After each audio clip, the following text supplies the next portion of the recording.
All right, Mike. Thought I'd go ahead and go through your data and compare ours. Give you a quick video rundown that's easier than trying to write all this down. So here what we're looking at is 3 laps. So the green line is your 117.46 lap from last November. The blue line is me and the GS from March. This was the 18.7 on slicks. I mean, on Pirelli slicks, and was before we frankly fully got the suspension sorted out. But that was my best lap to look at. And then the red line is your one from what was that last weekend, and that was what 17.19, so almost a 17. So I'm gonna go ahead and compare them. I'm actually gonna start by looking at the lap prior to your fast lap, and just to see how we got off of turn 10. So if we actually kind of go to the end here, a couple things I'll point out.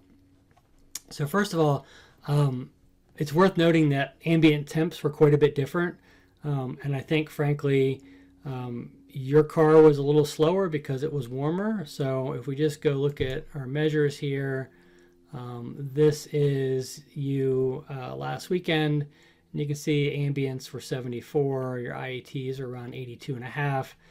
This is you back in last November, and you can see the ambients were like 48 and your IATs were 59.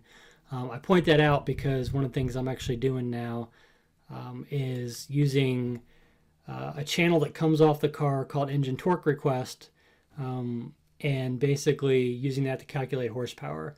And so it's actually a pretty good indication of how much power the car is making. So we'll get to that in a second. But on the left over here, this is basically you and I, all 3 laps approaching into turn 10. You can see like I suck at this. This is a recurring problem of mine. Like I kind of just breathe off the gas before I'm supposed to because I start getting nervous. Whereas you're really crisp, you come very much to the end, get off the gas, get immediately on the brakes, and do a great job there. And you can see in this lap, your November lap, the green line, you were carrying a good bit more speed up until 10. Granted, up into 10. This doesn't affect your next lap, but it's just kind of worth noting that you're going to see this over and over again. So you were over here from a speed perspective, you're a couple miles an hour faster. And again, because I'm trailing off, you end up with a higher Vmax than I do going into 10. So again, you're at 125 in November, 122 last weekend, and then me, I'm a 118. Braking's pretty consistent for both of us. And then turning into 10, it's kind of worth noting that min speeds are pretty similar here. About a mile an hour slower, so I'm definitely still a little below you, but you were very consistent from last event to this event as far as min speeds. And then the way we get back on the throttle makes a pretty big difference. And it's also worth noting, I was in 4th gear through here. I played with both ways. I do agree that 3rd gear is faster, and we'll talk about that in a second. But it's, frankly, I find that I tend to overslow trying to get the downshift done. So for me, that's an area of improvement. But okay, getting back on the gas. Again, we both got on the gas about the same time, but I kind of have a little confidence lift problem here where I lift through the midsection, whereas you're continuing to ramp up your throttle, which again is fantastic. And the net result is, the speeds are similar. I got a little more mid-corner speed through here. Again, we're pretty even at about this point as I roll onto the throttle. So from a time delta perspective, I don't think this is really costing you much. But here's where it gets interesting. If you look at the speed trace, I should point out, by the way, this is accelerator, this is brake, this is speed, this is time delta. If you look at the speed trace, you can see being in 3rd makes a huge difference. So your speed climbs substantially in this first section here, and then it basically is a wash once we both get into 4th gear. But this time from here, where the gap is And I'm just using my lap as a baseline, but basically you're 1.56 and 1.63 faster to here, 1.68 and 1.74. So there's about a tenth in there. So there's about a tenth to be had by going through in third gear instead of fourth. But at this point, our speeds are pretty comparable getting into fourth. And over on the right here, I've got some different things on the chart. I've got RPM. Again, obviously you're going to make more power and higher RPM with these cars. And you can see, again, there's your RPM trace where it's much higher than mine, and then it drops down. And then this horsepower, this is one I mentioned earlier. So again, not just the late throttle application, but being in fourth versus third, lower RPM, less horsepower. But notice that the green line, even though you're both full throttle, you're making a little more power here. Okay, and the RPMs are pretty much the same. So, 448 to 472. So there's about 30 horsepower right there. With the cars down just as a result of the temps. Now, we scroll this forward towards the end of the lap, and just look at it right here. You can see that I've actually eked out over both of your laps some speed. And I think some of that is a stage 1 aero. So remember, I don't have a wing and I'm a splitter, but I think it's also a function of cooler weather and more power. So you can see the same thing reflected over here. We're in these traces. Again, the green and the blue lines where it was much cooler are making a good, what is this? 150. Again, it's about 30 horsepower that you're losing just from a higher ambient temp. So there's not much you can do about that other than throw mods at the car. But again, I kind of wanted to point that out early on. So let's go ahead now and actually look at fast laps.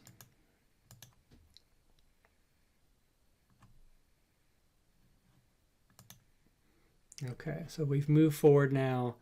We're going to roll back to the front of the lap here.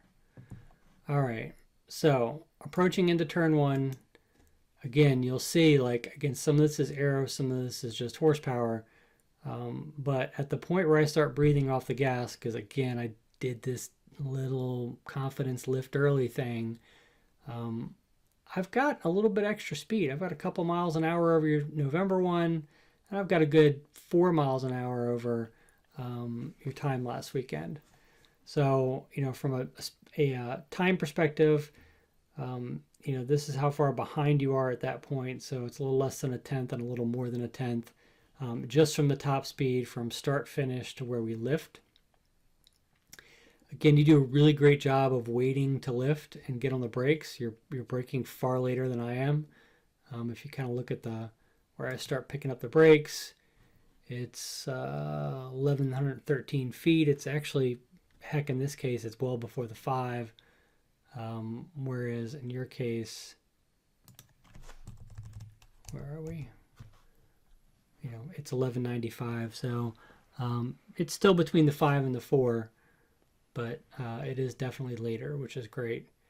So at that point, again, there's still, I've actually carried a little bit of a time delta, even though I was off the gas, just because my speed was higher to start with. So right here where the speeds converge, again, it's a tenth and about a tenth and a half. And then braking for 1, this is where it's interesting, where I think both of us can pick up some time, but I think you can pick up some time especially.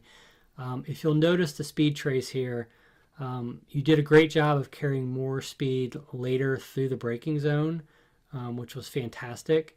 But you'll see as we get later in the braking zone, right around here, just before turn-in, I carry more speed than you, kind of from just before turn-in.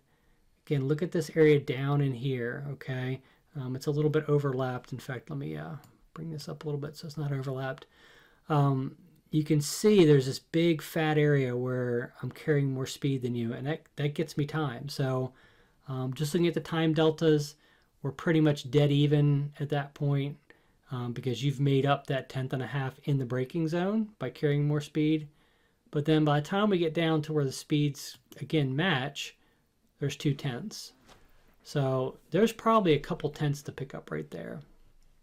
Now, I've been staring at this and I've been trying to figure out whether your way is, because you're also getting back to the gas far earlier than I am. I mean, again, if you look at the throttle pickup here, it's far earlier, and it's far earlier than frankly makes sense to me. You're starting to pick up the throttle. I mean, look at the video. This is me. This is your most recent lap. Like, it's well before the apex curb, which is surprising.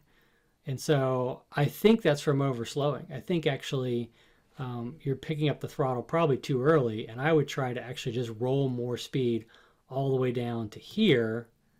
And this is where, you know, I start picking up the throttle, is kind of right at about the end of that curb, and go from there. But the net effect is this is gaining you a lot of time. So I think if you could carry that speed longer and get back to the throttle with basically a higher min speed, the effect is pretty interesting, because if you go look at the RPM data again, right over here, let's see, this is, we'll just flash it so we can see. Whoops. Yeah, so this chart right here is the RPM. You can see that you've got higher RPM coming out of the corner because you go back to the throttle earlier, and as a result the car is making more power, and that actually benefits you all the way down the 2-3 straight here. So this effect from here, let's see, what is that, 0.18 to here, again, there's 0.2. So it's interesting that I think both of us, I think I do a better job of maintaining the speed, but I'm still overslowing relative to you. And I think if you actually held the speed, waited, get back to gas, maintain that rolling speed, you'd still be at a higher RPM, you'd still have more power, and you'd be able to actually maintain that higher speed down the straight. So that's a couple tenths right there, if I had to guess, just in that one little section of turn one. Looking at turn three, you know, again, this is, you see this all the time with me, where I kind of lazily trail off the throttle because I start to get nervous, whereas you're really crisp with this. Braking's pretty similar. Scroll forward again.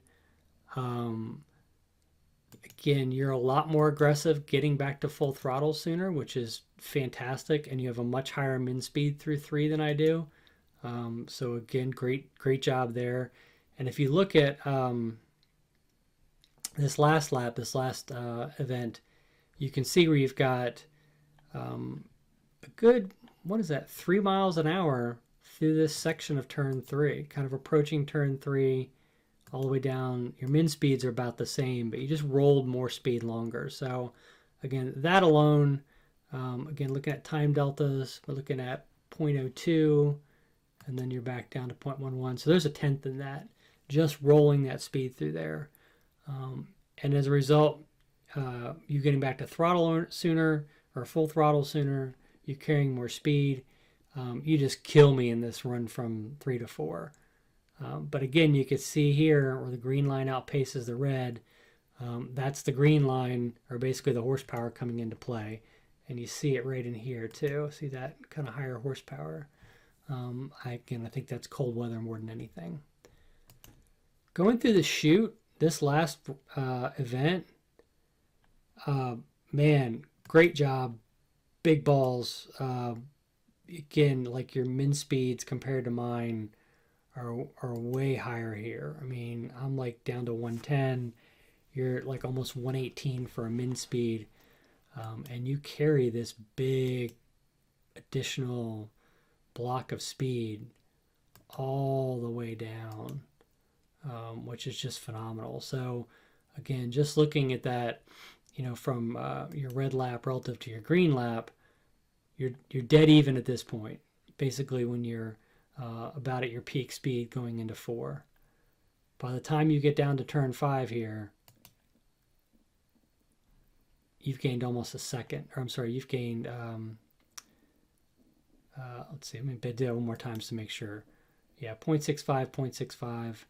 By the time you get down there, the delta is basically, relative to me, you've lost time in the green lap and you've gained time in the red lap. So there's, again, what is that, 6/10 just through turn, just in the chute there. So that's really great.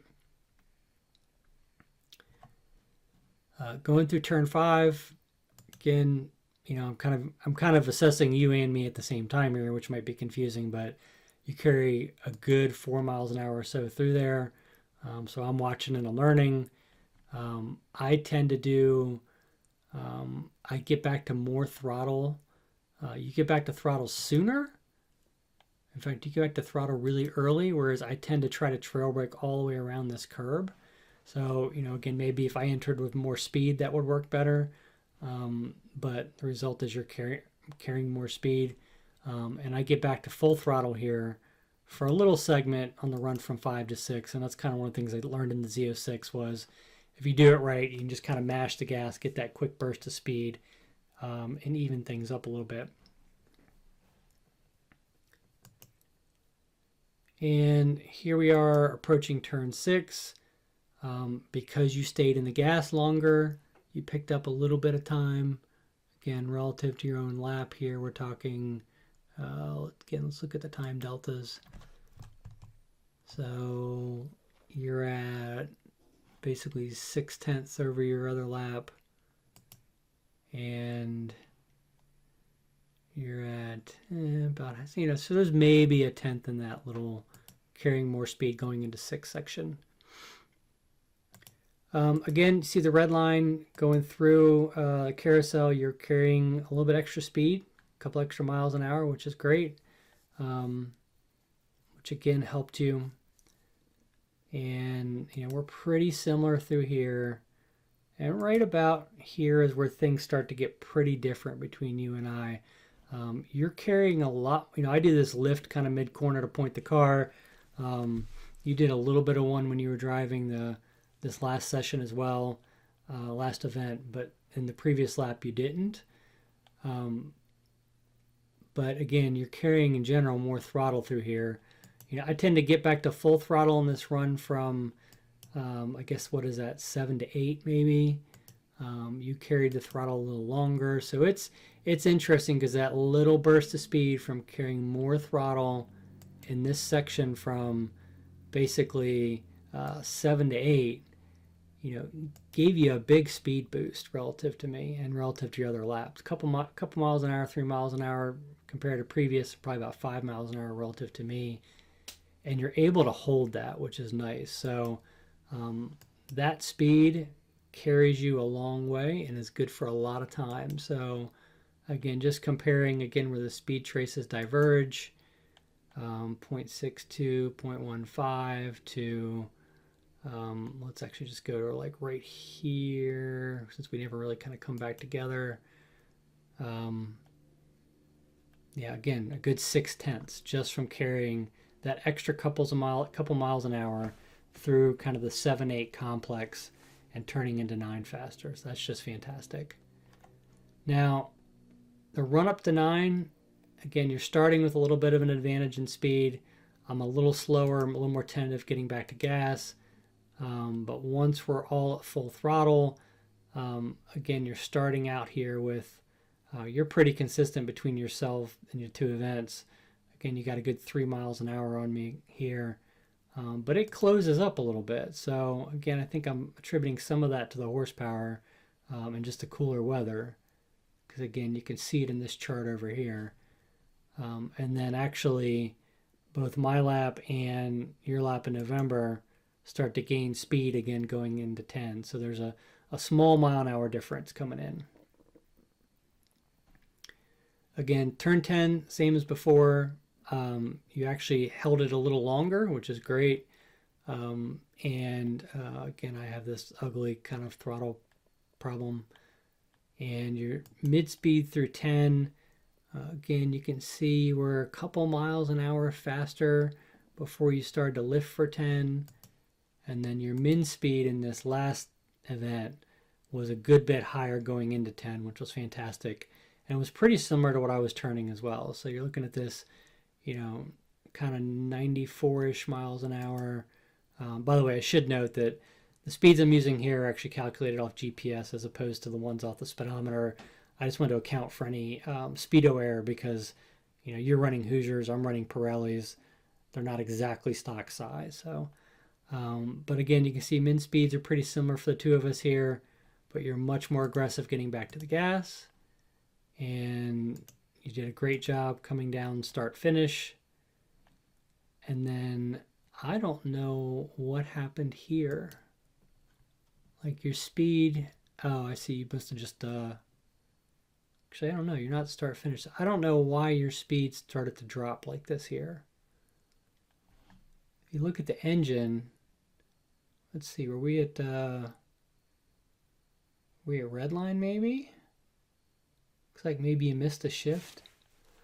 Looks like maybe you missed a shift there. Because I see your speed clearly start to drop from here to here. And that's your 3/4 shift. So yeah, I guess maybe you missed a shift on your 3/4 shift or had some sort of issue. So to give you an idea of what that would have cost, what that cost you, again at this point, you are basically prior to the shift. I'm comparing your own laps here. Actually, let me do this. Let me set this as the datum so it's an easier comparison. So before you miss the shift, you're roughly 0.6 faster overall that lap. So that would have put you squarely into the 16s.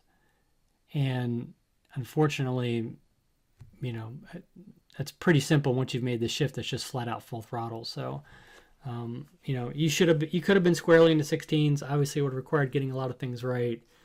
I think going back through the lap, the thing I would really focus on would be carrying more speed into turn one. That is the biggie. And then the rest, again, just going back through it, was fairly little stuff. Just, you know, you were doing a really great job. Yeah, carrying tons of speed through sections I would have never thought possible, like 4 here. So, all right, and some of it's just weather. You're just only going to be able to do so much if it's a hot day or a warmer day. So anyway, hope this helps. I'll go ahead and shoot you a link, put it up on YouTube. Have a good one. Bye.